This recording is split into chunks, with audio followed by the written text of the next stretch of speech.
ॐ श्री महाप्रज्ञ गुरवे नमः। जिसके सांसों में रहता है शाश्वत शांति का स्पंदन, उस महाप्रज्ञ को वंदन, उस महाप्रज्ञ को वंदन। सत्य अहिंसा अनेकांत को अर्पित जिसका तन मन, उस महाप्रज्ञ को वंदन, उस महाप्रज्ञ को वंदन। जिसके सांसों में रहता है शाश्वत शांति का स्पंदन, उस महाप्रज्ञ को वंदन, उस महाप्रज्ञ को वंदन।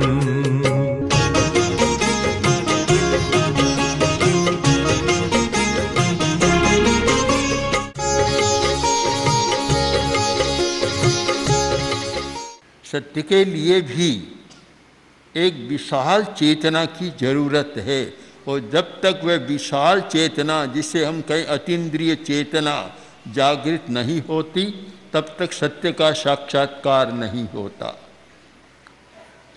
और सत्य का साक्षात्कार नहीं होता तब तक समस्या का समाधान भी नहीं होता। मैं तो मानता हूँ जितनी उलझनें हैं, समस्याएं हैं, वे मिथ्या दृष्टिकोण के कारण है या मिथ्या चारित्र के कारण है। समस्याओं के दो बड़े कारण हैं, मिथ्या दर्शन, मिथ्या दृष्टिकोण और मिथ्या चारित्र, अनैतिक व्यवहार। ये समस्या के दो बड़े कारण हैं। इन कारणों को ध्यान में रखकर और आगमकारों ने लिखा, बहुत सुंदर सूक्त है, एक सूत्र कृतांग सूत्र का, कि सदा सच्चेन संपन्ने मेत्तिंग भूयेषु कप्पये। सदा सच्चेन संपन्ने, सदा सत्य से युक्त बनो और सबके साथ मैत्री करो। सत्य से संयुक्त बने, सत्य की खोज करें। संकल्प के बिना नई सृष्टि नहीं होती। सारा जो सृष्टि का विकास और सृजन धर्मिता का जो कार्य है, वह संकल्प के साथ चलता है। आजकल तो बिना आर्किटेक्ट आए कोई मकान भी नहीं बनता। पुराने लोग तो बना लेते थे, आज तो पहले आर्किटेक्चर आए और वह सारा नक्शा बनाए तब कोई भवन बनता है। कल्पना आदि में होती है, और जब कल्पना समग्र बन जाती है तो हमारा संकल्प बन जाता है। संकल्प की जरूरत है। संकल्प शक्ति कमजोर है, इसीलिए समस्याएं उग्र बन रही है। अगर संकल्प शक्ति मजबूत हो तो समस्या छोटी बन जाएगी, और संकल्प शक्ति की कमी में छोटी समस्या भी बड़ी बन जाती है। समस्या कोई छोटी बड़ी कुछ नहीं होती। संकल्प शक्ति यदि है तो बहुत बड़े से बड़ी बात छोटी बन जाती है। हमारी कमी है कि संकल्प शक्ति का विकास नहीं है। आदमी का मन इतना चंचल है कि एक मिनट सोचता है, दूसरे मिनट बात दूसरी हो जाती है, और इसीलिए सारा व्यवहार बातों पर चल रहा, आश्वासनों पर चल रहा। आश्वासन देते चले जाते हैं, वादे करते चले जाते हैं, और गाड़ी आगे चलती चली जाती है। समस्या का कोई समाधान नहीं, यह रास्ता भी नहीं है। समस्या का समाधान है नया सृजन, नई सृष्टि। ईश्वर ने सृष्टि बनाई, कोई ईश्वरवादी मानता होगा, मान रहे हैं, पर मैं तो ये देख रहा हूं कि हर आदमी सृष्टि का निर्माण कर रहा है। कितने पदार्थ बने हैं, निर्माण किसने किया? एक एक वस्तु पर विचार करो, जो हमें दिखाई दे रहा है, निर्माता कौन है? आदमी है। आदमी ने बनाया, आदमी ने कल्पना की, आदमी ने सामग्री जुटाई, संकल्प किया, और एक आकार सामने आ गया। सृजनहार कौन? जो हमारे प्रत्यक्ष है सृजनहार, वह है आदमी। सारी सृष्टि पर ध्यान दे लें एक भी वस्तु ऐसी बता दें कि जहाँ आदमी का कोई कार्य नहीं है। प्राकृतिक वस्तुओं को हम छोड़ देते हैं। बादल को आदमी ने नहीं बनाया, बादल वर्षा आदमी की सृष्टि नहीं है, कुछ प्राकृतिक बातें होती है, किंतु जितना पदार्थ जगत है वह सारा आदमी का निर्मित जगत है। किसके द्वारा हुआ? संकल्प शक्ति के द्वारा। यदि हम संकल्प शक्ति का विकास करें तो ऐसा संभव है कि समस्याएं बहुत सुलझ जाए। पर संकल्प शक्ति कब होती है? कि जब दृष्टिकोण सही बनता है। सदा सच्चेन संपन्ने, इतना एक अमृत तुल्य वचन है कि सदा सत्य से युक्त रहो, मिथ्या पर मत चलो। ये आश्वासन देना भी मिथ्या है, झूठी बातें करना भी सारा मिथ्या है, और झूठी बातों में उलझाना भी मिथ्या है। सारा मिथ्यावाद चल रहा है और कोई सार नहीं हो रहा है। एक समय था कि कुछ लोग इतने सत्यवादी थे कि जो कह दिया और जब तक न हो तब तक सुख की सांस नहीं लेते, और न हो उसके पीछे प्राण भी गंवा देते, निछावर कर देते। पर जो कह दिया वह बात होनी चाहिए, वह बात सही रहे, उसमें कोई अंतर न आए। जब तक कही हुई बात है उसमें जब अंतर आता है तो शायद सदाचार नहीं रहता। तारण भूमि में राम कहे, मुझे दुख विभूषण भूप कहा को। एक ओर सीता का अपहरण हो गया, दूसरी ओर लक्ष्मण को शक्ति लग गई, मूर्छा में पड़े हैं, चारों ओर सेना में घबराहट है। उस समय आते हैं, पूछते हैं कि प्रभु आपकी क्या मनस्थिति है? बोले कोई नहीं, तात को मोह न द्रोह, मेरा पिता अयोध्या में रह गए, मुझे इस बात का कोई मोह नहीं है। माताएं वहाँ रह गई, कोई नहीं है। भरत वहाँ रह गया, मुझे इसका कुछ नहीं है। लक्ष्मण की शक्ति लग गई, मूर्छा में पड़ा है, इस बात का भी मुझे कुछ नहीं है। केवल एक बात का विचार है, और वह यह है कि तारण भूमि में राम कहे, मुझे दुख विभीषण भूप कया को। मैंने विभीषण को कह दिया, आओ लंकेश, लंका के अधिपति तुम आओ, और मैं उसको अभी लंका नहीं दे सका, मुझे इस बात का कष्ट हो रहा है।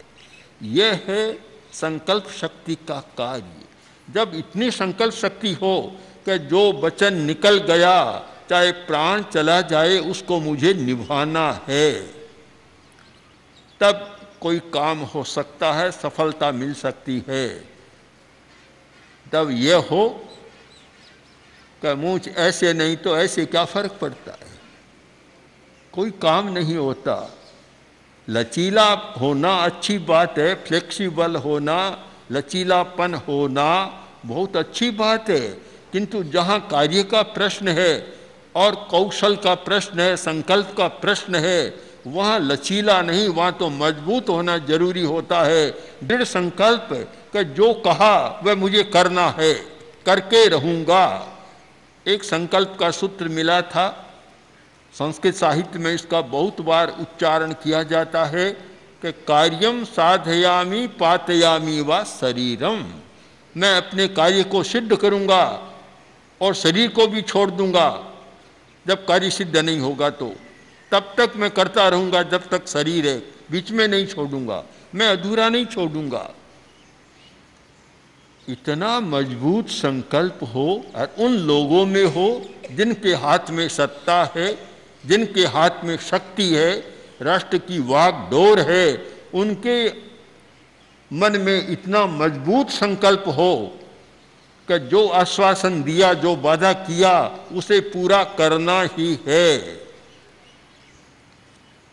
यह तो नहीं कर सकते कि जब तक आश्वासन पूरा न हो तब तक कुर्सी को नहीं छोड़ेंगे, यह संकल्प तो नहीं कर सकते, उनके हाथ की बात नहीं है। बहुत सारे कहते हैं अधूरी बात रह गई, यह तो नहीं कर सकते। पर यह तो कर सकते हैं कि जब तक हैं तब तक जो आश्वासन है उसको पूरा करने का जी भर कर प्रयत्न करेंगे। होता यह है कि एक आदमी कष्ट की अवस्था में तो कोई संकल्प करता है, कामना करता है, और जब सुख सुविधा में आता है अथवा सामने कोई कठिनाई आती है भूल जाता है, छोड़ देता है। जो कष्ट काल में विचार है, इसको हम भाषा बदल कर कह दें कि जो सत्ता और शक्ति न होने पर जो विचार है और मिलने पर वही विचार रह जाए तो काफ़ी समस्या का समाधान हो सकता है। उस समय बदल जाता है, चेतना बदल जाती है। एक बूढ़ा आदमी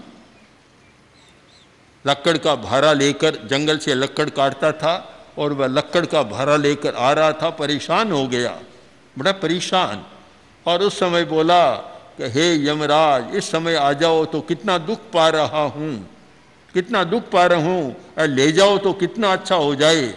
संयोग की बात है कोई यमराज आ गया, आखिर बोला, बोलो भाई तुमने याद किया, अब चलो। देखा और डर गया, डर गया और बोला कि हुजूर मैंने याद किस लिए किया था? बोलो किस लिए किया था? कि मैंने तो इसलिए किया था कि यह लक्कड़ का गट्ठर है, मैंने रख दिया, अब उठ नहीं रहा है तो मैं इसे उठाकर मेरे कंधे पर रख दो। बस सारा विचार बदल जाता है, चेतना बदलती है। हमारे विचार बहुत परिवर्तनशील हैं, विचारों में स्थायित्व नहीं है, वे बदलते रहते हैं। एक स्थिति के साथ एक प्रकार का विचार, स्थिति बदलती है दूसरे प्रकार के विचार हो जाते हैं। किंतु जिसका विचार स्थायी होता है और यह होता है कि मैंने जो कहा, जो लक्ष्य बनाया, उसे मुझे पूरा करना है, और जब तक वह पूरा न हो तब तक मैं कोई दूसरा काम नहीं करूँगा। एक काम को हम चुने, हमारा सत्यवाद, यानी सोचना सत्य, बोलना वही सत्य और करना सत्य, तीनों सत्य से जुड़े हुए हैं। जैसा सोचना वैसा बोलना, जैसा बोलना वैसा करना, एक सत्य की युति बनती है, एक श्रृंखला है, एकात्मकता होती है कि सोचने में, बोलने में और करने में कोई दूरी नहीं है, कोई अंतर नहीं है, एकात्मकता चलती है। किंतु बड़ा कठिन काम है, इसीलिए शायद संस्कृत कवि ने लिखा होगा कि मनस्यन्यद वचस्यन्यद कर्मण्यन्यद दुरात्मना। एक आदमी ऐसा है कि जिसकी चेतना का विकास नहीं हुआ है, उसका मन एक प्रकार का होता है, वाणी दूसरे प्रकार की होती है और कर्म तीसरे प्रकार का होता है। सोचता कुछ है, बोलता कुछ है और करता कुछ है, तीनों में कहीं सामंजस्य नहीं होता। ऐसे लोग कोई बहुत बड़ा काम नहीं कर सकते, न अपना भला कर सकते, न समाज का और न राष्ट्र का भला कर सकते। मनश्चेकम वचश्चेकम कर्मण्येकम महात्मनाम। जो मन में है वही तो बात कहेंगे, और जो कहेंगे उसे पूरा करेंगे। तीनों की युति बन जाती है, मन, वाणी और कर्म तीनों साथ हो जाते हैं। सफलता का राज यही है कि वह आदमी सफल हो सकता है कि जिसका चिंतन, जिसकी कथनी और कर्म तीनों में कोई सामंजस्य होता है। तीनों में जब सामंजस्य नहीं होता तो अंतर आ जाता है। एक पति ने अपनी पत्नी से पूछा कि आज रात को 10 बजे से 12 बजे तक तुम क्या कर रही थी, कितनी बात किससे कर रही थी? बोली मेरी पड़ोसी आ गई, उससे बात कर रही थी। क्या बात की? कि वह मुझे मौन का महत्व समझा रही थी।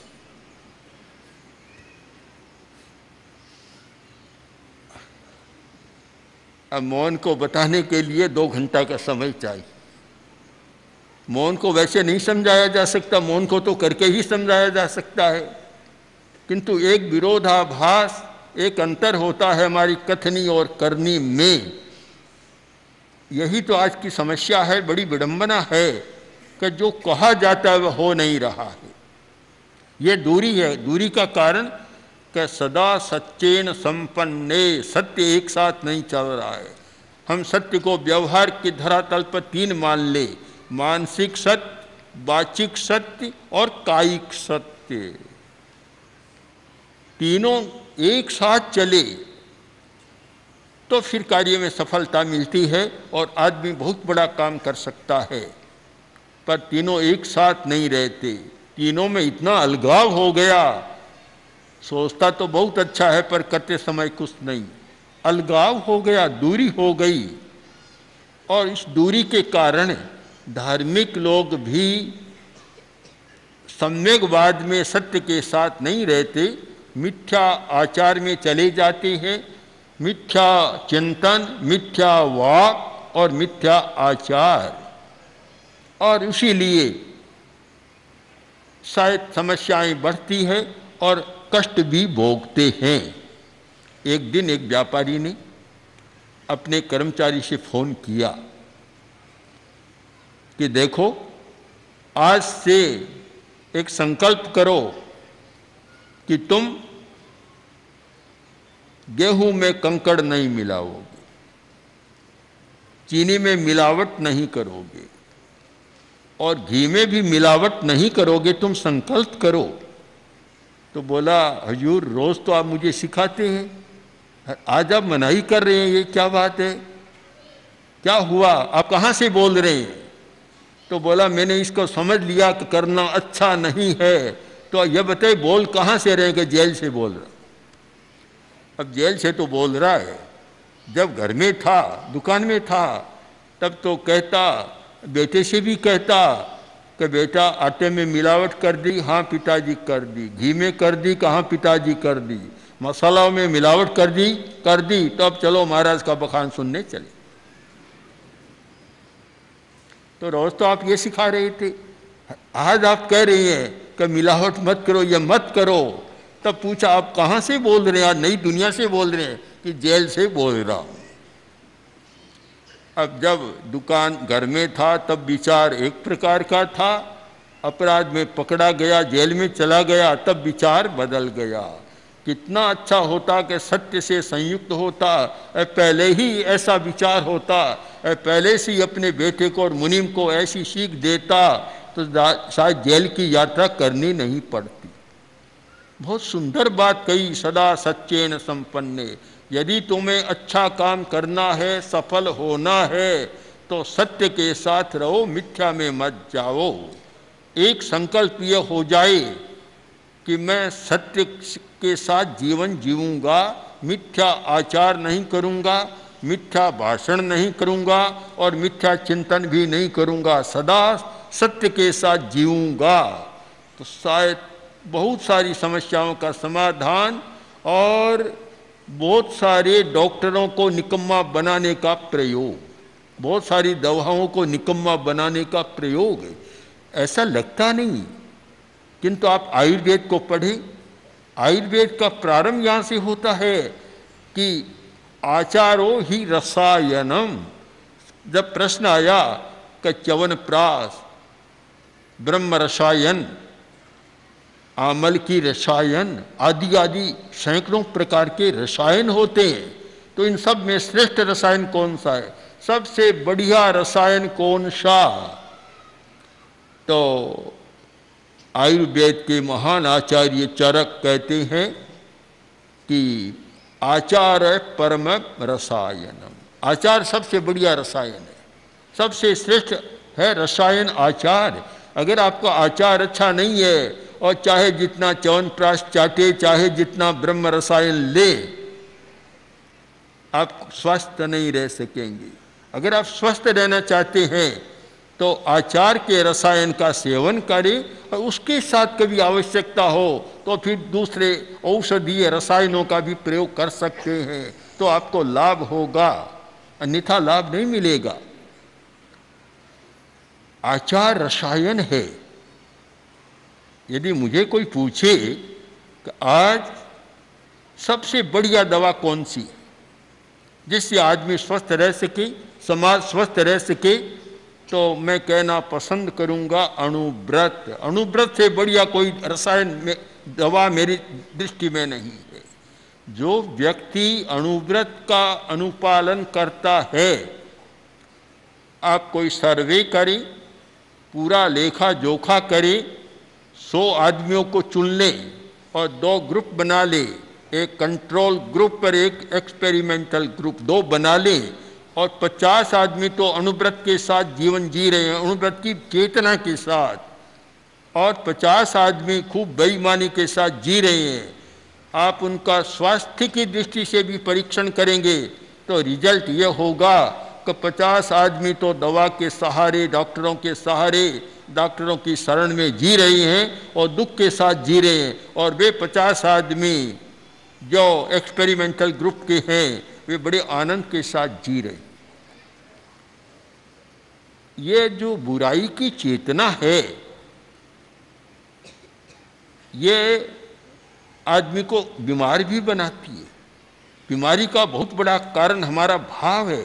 आज के खोजों में, आज के वैज्ञानिकों ने इस सच्चाई को बहुत खोजा है कि हमारी भावधारा, हमारा नेगेटिव एटीट्यूड, हमारी नकारात्मक निषेधात्मक भावधारा, यह बहुत बड़ी बड़ी बीमारियों को पैदा करती है, बड़ा कारण है। और अगर हम इनसे बचते रहें तो बहुत बड़ा लाभ हो सकता है। यह बात अभी लगता है धार्मिक जगत में भी समझ में नहीं आ रही है।